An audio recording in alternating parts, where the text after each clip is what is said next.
오늘 하나님께서 우리에게 주시는 말씀은 요한계시록 3장 19절부터 22절의 말씀입니다.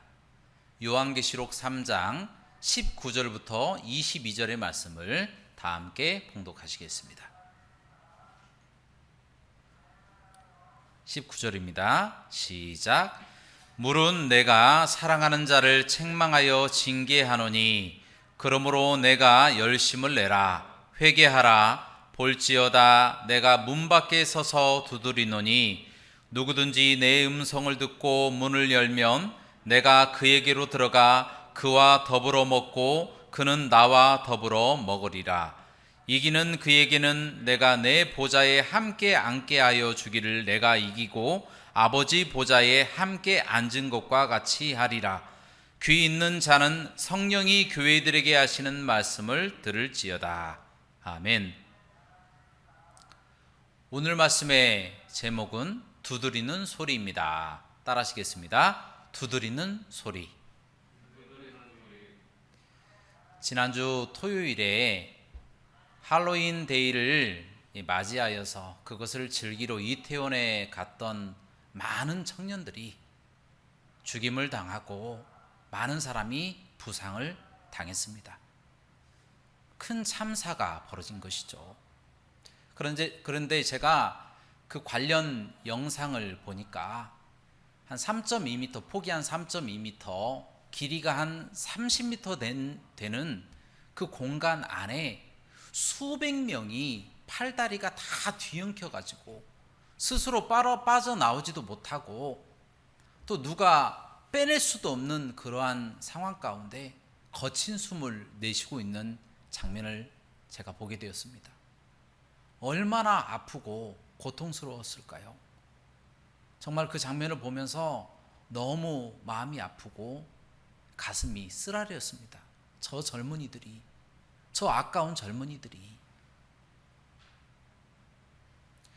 여러분, 이 일로 고통당하고 희생당하고 또 가족을 잃었던 모든 유가족분들에게 하나님의 위로가 넘치시기를 주님의 이름으로 간절히 바랍니다.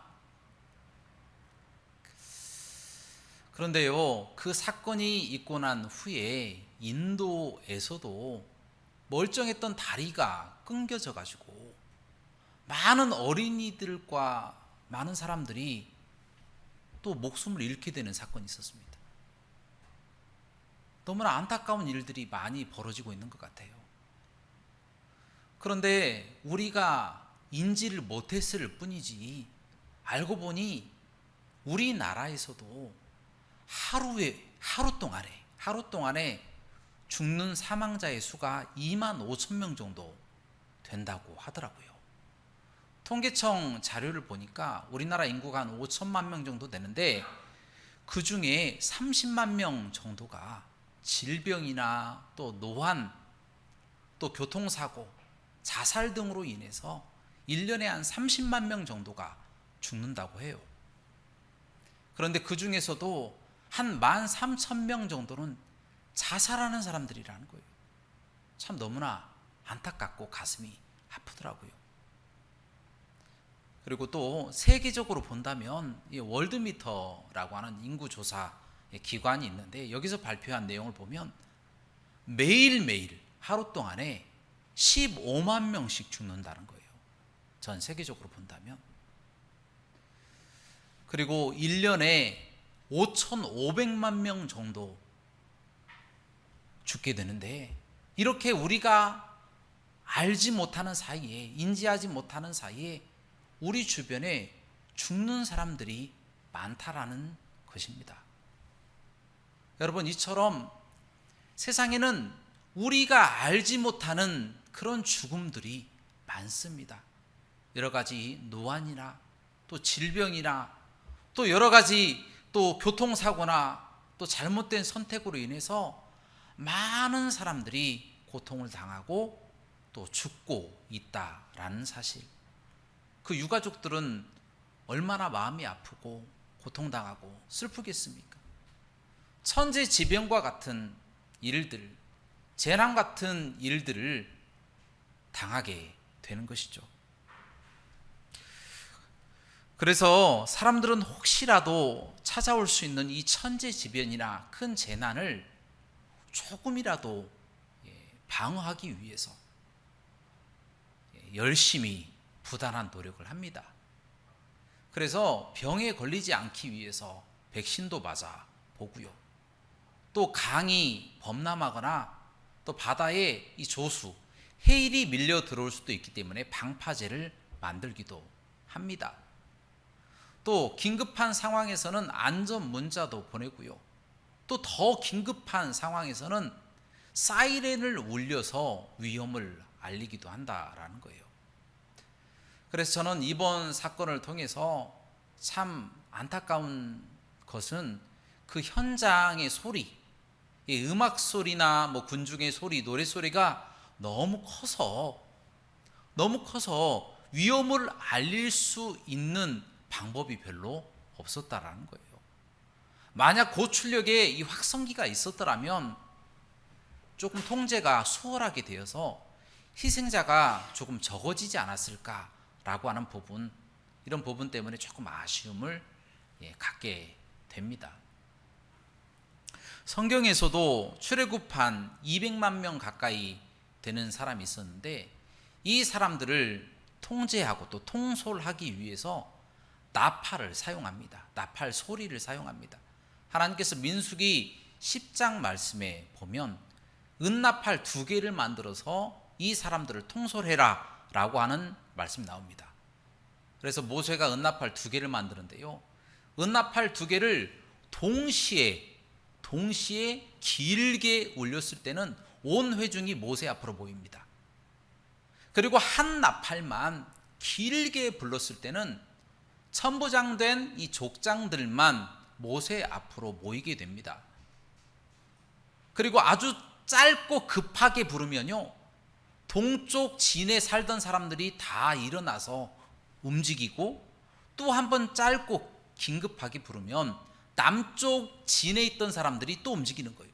이렇게 서쪽 동쪽, 서쪽 북쪽, 그래서 동남 서북으로 계속해서 이동을 해 나갔다라는 거예요. 또 전쟁이 닥칠 때는 아주 긴급하게 길게 부릅니다. 그것을 통해서 사람들을 모아서 군인들을 만들어서 적군을 또 대적하고 또 침입해오는 적군들을 막게 되었다라는 거예요. 이처럼 나팔 소리가 알람 역할을 아주 잘한 것이죠.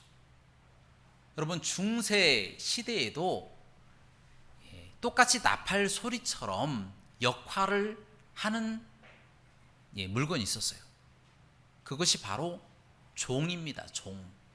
그래서 2 종탑을 건설을 해가지고 한 종은 예배할 때 예배 시간을 가르쳐주고 또 기도 시간을 또 가르쳐주는 등 여러 가지 역할을 했습니다. 그리고 또 한 종은요, 다른 일반 회중을 모을 때 또 사용을 했고요, 또 전쟁에 나갈 때 군인들을 모을 때, 그렇게 소집할 때 사람들에게 알리는 목적으로 종을 사용했다라는 거예요. 제가 어렸을 때도 예배 시간 전에는 항상 새벽 예배, 수요 예배, 또 주일 예배 때는 종소리가 들렸습니다. 10분 전에 꼭 울렸습니다. 차인벨이 울리기 시작합니다. 종소리가 예배의 시작을 알리는 것이죠. 빨리 준비해라, 빨리 발걸음을 재촉해서 빨리 와라, 그런 의미가 하나 있고, 또 하나는 무엇이냐면 복음을 듣지 못하고 교회 한 번도 나오지 않는 사람들이 혹시라도 그 종소리를 듣고 교회에 나와라 라고 하는 복음의 종소리였다라는 겁니다. 그렇게 해서 복음의 종소리를 통해서 많은 사람들이 예수님을 믿었다라고 하는 간증도 듣게 됩니다. 그런데 요즘 보면 종소리가 거의 다 사라졌어요. 여러 가지 물론 이유도 있고 민원도 있고 이유도 있겠지만 이 법적으로는 종소리를 내는 것이 전혀 문제가 없다고 합니다. 어쨌든 종소리를 내는 교회가 그렇게 많지가 않아요. 그러나 몇몇 교회는 아직도 예배 전에 종소리를 울린다라고 하는 이 점에 있어서 굉장히 다행이고요. 또 한 가지는 그 종소리를 들을 때마다 과거에 신앙생활했던 그 향수, 어렸을 때의 그 예배에 대한 그 향수와 교회에 대한 향수가 생각이 나서 너무 마음이 뿌듯하고 기분이 좋더라고요. 여러분, 이처럼 알람 소리는 시대와 지역을 막론하고 여러 가지 방법으로 고안되고 다양한 형태로 지금까지 사용되고 있다라는 것입니다. 여러분, 오늘 본문 말씀에도 알람 소리가 나옵니다. 그런데 중요한 것은 이 알람 소리는 지금 제가 말씀드렸던 알람 소리와는 전혀 다른 알람 소리예요. 어떤 소리냐? 왜 어떤 부분이 다르냐? 그것은 바로 알람의 목적이 다르다라는 것입니다. 이 목적은 바로 하나님의 심판을 예고하는 목적을 갖고 있었다라는 거예요. 이 알람 소리를 내시는 분은 바로 우리 예수 그리스도시고요. 이 예수 그리스도께서 자신의 피로 사신 귀한 하나님의 사람들, 구원받을 하나님의 사람들의 그 마음의 문을 뚝뚝 놓고 하시는 소리, 그들을 향해서 회개하고 속히 돌아오라 라고 하시는 외침의 소리였다라는 겁니다. 자, 바로 그 부분이 오늘 본문 말씀 요한계시록 3장 19절부터 20절의 말씀에 나와 있습니다. 우리 다 함께 이 말씀을 봉독하도록 하겠습니다. 시작. 무릇 내가 사랑하는 자를 책망하여 징계하노니 그러므로 내가 열심을 내라. 회개하라. 볼지어다 내가 문 밖에 서서 두드리노니 누구든지 내 음성을 듣고 문을 열면 내가 그에게로 들어가 그와 더불어 먹고 그는 나와 더불어 먹으리라. 아멘. 예수님께서는 자신의 피로 사신 귀한 모든 인류를 위해서 그들에게 회개하라, 심판이 오기 전에 회개하라 라고 하는 말씀으로 그들의 마음에 녹화하고 계신다라는 겁니다. 아주 간절하게 그들을 부르고 계시는 부분이 오늘 말씀에 나와 있다라는 것입니다. 여러분, 그 소리를 듣고 마음의 문을 열면요, 그 사람 속에, 그 마음 속에 우리 예수님이 들어가시는 것이고 그 사람과 함께 동행하시면서 그 사람을 구원하시고 천국까지 이끌어 가시고 영원토록 천국에서 살도록 만들어 주신다라는 것입니다. 그런데 세상의 많은 사람들은 예수님의 그 애타는 음성과 이 노크 소리에 외면해버린다라는 거예요. 그 소리를 듣지 않으려고 외면한다라는 겁니다. 그 소리가 들리는데도 불구하고 듣지 않으려 한다라는 겁니다. 예수님의 외치는 소리는 영의 소리이기 때문에 이런 확성기나 방송하고는 비교하지 못할 정도로 크고 명확하고 확실하게 들려집니다. 그래서 아무리 그들이 듣지 않으려고 해도 귀 속에 쏙쏙 마음속에 아주 정밀하고 세미하게 다 들린다라는 겁니다. 그런데 그것을 억지로 일부러 듣지 않으려고 한다는 겁니다. 왜냐? 혹시라도 그 음성을 듣고 마음이 변화될까 봐 마음을 강팍하게 먹는다라는 것이에요. 베드로후서 3장 3절부터 5절까지의 말씀에 그 부분이 기록되어 있습니다. 우리 다 함께 이 말씀을 봉독하도록 하겠습니다. 시작. 먼저 이것을 알지니 말세에 조롱하는 자들이 와서 자기의 정욕을 따라 행하며 조롱하여 이르되 주께서 강림하신다는 약속이 어디 있느냐? 조상들이 잔 후로부터 만물이 처음 창조될 때와 같이 그냥 있다 하니 이는 하늘이 옛적부터 있는 것과 땅이 물에서 나와 물로 성립된 것도 하나님의 말씀으로 된 것을 그들이 일부러 잊으려 함이로다. 아멘. 여러분, 그들은요 복음의 소리를 듣지 않으려고 합니다. 선교사님들의 목소리를 통하여, 전도자들의 목소리를 통하여 선포되는 그 소리에 외면하고 귀를 막고 마음을 닫아버리고 그 음성을 듣지 않으려고 한다는 거예요. 혹시라도 고침을 받을까 봐. 그 결과가 어떻게 됩니까? 옛적에는 물로 심판을 받지만 이제 마지막 최후의 심판 때는 불로 심판을 받게 된다는 겁니다. 모든 사람들이 불로 심판을 받아서 고통당하고 영원한 지옥에 들어가 고통당할 것을 하나님이 미리 말씀해 주고 계신다는 겁니다. 그래서 바로 이 심판을 면하기 위해서 우리 예수님께서 아주 부지런히 여러 가지 방법을 통하여 죽음이라고 하는 것을 보여주시고 천재지변이라고 하는 것을 보여주시고 재난의 상황 그리고 수없이 많은 선지자들을 통하여 그들에게 하나님의 복음을 선포하였건만 그들은 일부러 그 말씀을 듣지 않으려고 노력하고 있다라는 겁니다. 여러분, 이렇게 안타까울 때가 어디 있습니까? 이렇게 귀한 경고의 알람 소리가 들리는데 그 소리를 듣지 않는다니요. 여러분, 이것만큼 중요한 일이 없습니다. 죽고 사는 문제인 거예요. 영원한 죽음과 영원한 생명, 이것을 결정하는 일이 바로 예수님의 알람 소리를 듣느냐, 듣고 예수님을 받아들이느냐, 받아들이지 않느냐에 달려있다는 겁니다. 이것만큼 중요한 일이 없는 거예요. 여러분, 예레미야 12장 말씀에 보면 이 유다 사람들, 유다 왕국 사람들이 다 하나님을 버리고 왕부터 시작해서 백성들까지 다 바알을 섬기고 이롤 성신을 섬기고 자기가 만든 우상을 섬기고 절하고 그렇게 하나님 앞에 범죄하는 부분이 나와 있습니다. 그래서 예레미야가 하나님께 하나님 저 악한 사람들을 언제까지 저대로 내버려 두실 것입니까? 이렇게 질문하는 부분, 탄원하는 부분이 나와 있습니다. 그도 그럴 것이 그들이 범죄하고 우상숭배하니까 예레미야가 나타나서 그들에게 회개하라고 변화되어야 한다고 그렇게 외쳤건만 그들은 듣지 않았어요. 도리어 하나님의 복음을 선포한 예레미야를 돌로 쳐서 몇 번이나 죽이려고 했다라는 겁니다. 그러니 예레미야가 화가 날 법도 하죠. 그래서 하나님 앞에 이렇게 기도하는 거예요. 하나님, 악한 자의 길이 왜 형통합니까? 패역한 자가 안락함이 이것이 말이 됩니까? 라고 하나님을 추궁하듯이 그렇게 기도하는 부분이 성경 말씀에 나와 있다는 거예요.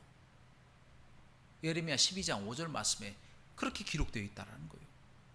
그런데 이상하게도 우리 하나님께서는 그 기도를 들으시고 도리어 예레미야를 책망하십니다. 예레미야를 책망하시면서 네가 보행자와 함께 달릴 때도 이렇게 힘들어하는데 나중에 말과 함께 달릴 땐 네가 어떻게 할래? 지금 평안하게 살 때는 네가 살 수 있지만 나중에 요단강이 범람하여 창일할 때 홍수가 날 때는 네가 어떻게 할 것이냐 라고 도리어 예레미야 선지자를 책망하는 부분이 나와 있다는 겁니다. 왜 그러실까요? 그 이유는 간단합니다. 우리 하나님은 심판이 목적이 아니에요. 하나님의 목적은 유다 왕국에 있는 모든 사람들이 회개하고 변화되기를 원하시는 것이, 그것이 바로 목적이다라는 겁니다. 그런데 예레미야가 그들이 자신을 죽이려고 하고 하나님을 또 원망하고 또 우상을 섬기는 그 악한 모습을 봤을 때 틀림없이 죽어야 되는데, 틀림없이 심판을 받아야 되는데 도리어 그들이 잘 되는 것을 보고 하나님 빨리 심판을 내려달라고 그렇게 하는 모습이 하나님의 마음에 들지 않았다라는 거예요. 그래서 예레미야의 그 잘못된 모습을 책망하시면서 그렇게 하지 말고 끝까지 그들을 위해서 복음을 외치고 회개와 변화를 외쳐라 라고 하나님이 명령하셨다라는 것입니다. 물론 예레미야의 기도처럼 얼마 후에 하나님께서는 그 기도에 응답하듯이 유다 왕국은 아주 비참하게 바벨론에 의해서 멸망당해버립니다. 그러나 그 멸망의 순간까지도 그것이 바로 목적이 아니라 그것도 과정 중에 하나였다라는 거예요. 어떤 과정 중에 하나? 회개와 변화를 위한 과정 중에 하나였다라는 겁니다. 그러한 과정을 통해서 결국에는 유다 백성들이 다 회개하고 하나님 앞에 돌아오기를 바라는 마음으로 우리 하나님은 심판을 내리신 것이다라는 겁니다. 그래서 우리 하나님께서는 예레미야에게 너는 끝까지 유다 백성들을 위해서, 왕과 백성들을 위해서 회개와 변화의 복음을 외쳐라 라고 명령하셨다는 겁니다. 여러분, 그렇습니다. 하나님은요, 심판이 목적이 아닙니다. 하나님의 목적은 회개와 변화, 모든 불신자들이 다 예수님을 믿고 구원받는 것, 그것이 바로 하나님의 목적이고 하나님의 마음이다라는 거예요. 그 일을 위해서 자신의 사랑하는 아들 예수 그리스도를 이 땅에 십자가를 지시라고 보내지 않으셨습니까? 예수님 또한 이 땅에서 십자가를 지실 뿐만 아니라 제자들을 불러주셔서 그 제자들에게 땅끝까지 이르러 내 증인이 되라고 말씀하지 않으셨습니까? 예수님의 궁극적인 목적, 하나님의 심판의 목적은 바로 모든 사람들이 회개하고 변화되고, 그리하여 모든 사람들이 다 예수 그리스도를 믿고 천국 가게 하는 것, 그것이 바로 우리 하나님, 삼위일체 하나님의 목적이었다라는 것입니다.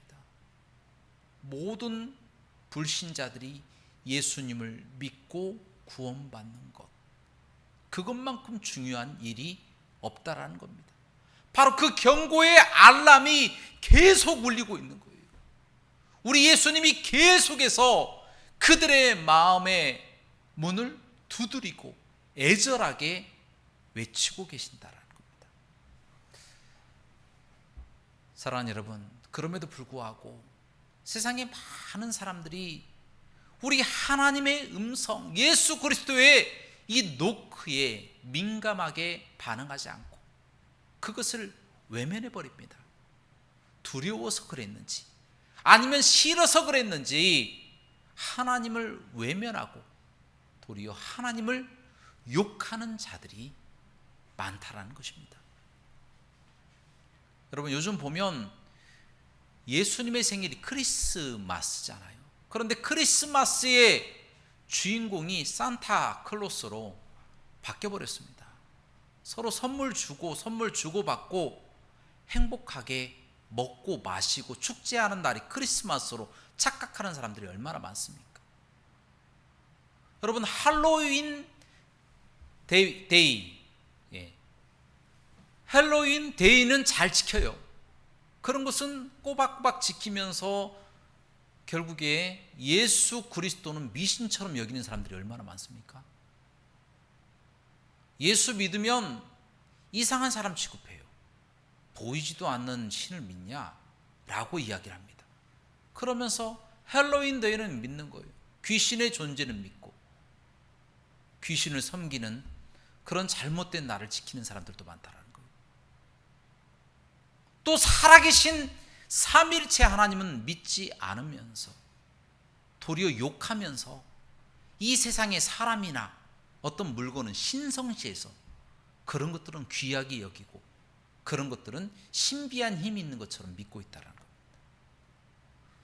점점 이러한 현상들이 가속화될 것입니다. 점점 더 악해져만 갈 것입니다. 그럼에도 불구하고 이렇게 악한 사람들에게 속히 하나님 심판을 내려 주옵소서 라고 우리가 기도한다면 하나님의 마음이 얼마나 아프시겠습니까? 지금도 그들의 마음을 열고자 애절한 음성으로 애치고 간절하게 문을 두드리는 그 예수님의 이 노크, 예수님의 얼굴에 부끄러운 사람이 되지 않겠습니까? 예레미야처럼 하나님, 저 악한 자들을 언제 심판하십니까? 라고 말해서 책망받는 그런 사람들이 되지 않겠습니까? 그러므로 우리는요, 이 시대를 살아나가는 동안에 예수님의 그 마음을 시원하게 해드리는 사람, 예수님께서 열심히 두드리는 이 노크 소리, 예수님의 그 간절한 음성에 동참하여서 하나님의 복음을 선포하는 사람이 되어야 하지 않겠습니까? 그러므로 우리는 때를 얻든지 못 얻든지 하나님의 복음을 선포하시기를 주님의 이름으로 부탁드립니다. 또한 열매가 없다 하더라도 예수님께서도 지금 일하고 계시는데 우리도 당연히 동참해야 하지 않겠습니까? 그 일을 위해서 우리가 전심전력을 다하여 복음을 선포하여서 하나님께 칭찬받고 예수님의 일에 동참하며 많은 죽어가는 영혼들을 위해서 기도하며 살아가시는 저와 여러분들 되시기를 주님의 이름으로 부탁드립니다. 함께 기도하시겠습니다. 사랑과 은혜가 풍성하시고 자비로우신 하나님 아버지, 저희는 참으로 믿음이 연약하고 부족하여서 좌로나 우로나 치우치며 늘 우리의 마음에 원하는 길을 따라 살아갔습니다.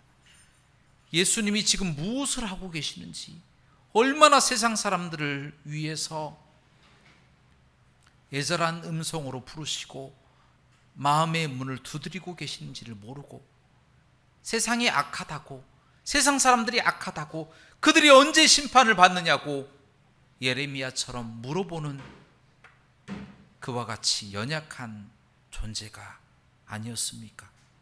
하나님, 우리의 죄를 용서하여 주시고 앞으로의 모든 삶은 때를 얻든지 못 얻든지 하나님의 복음을 선포하며 열매가 우리 눈에 보이지 않더라도 늘 주님의 일에 동참하며 열심히 수고하며 살아가는 저희가 될 수 있도록 인도하여 주옵소서.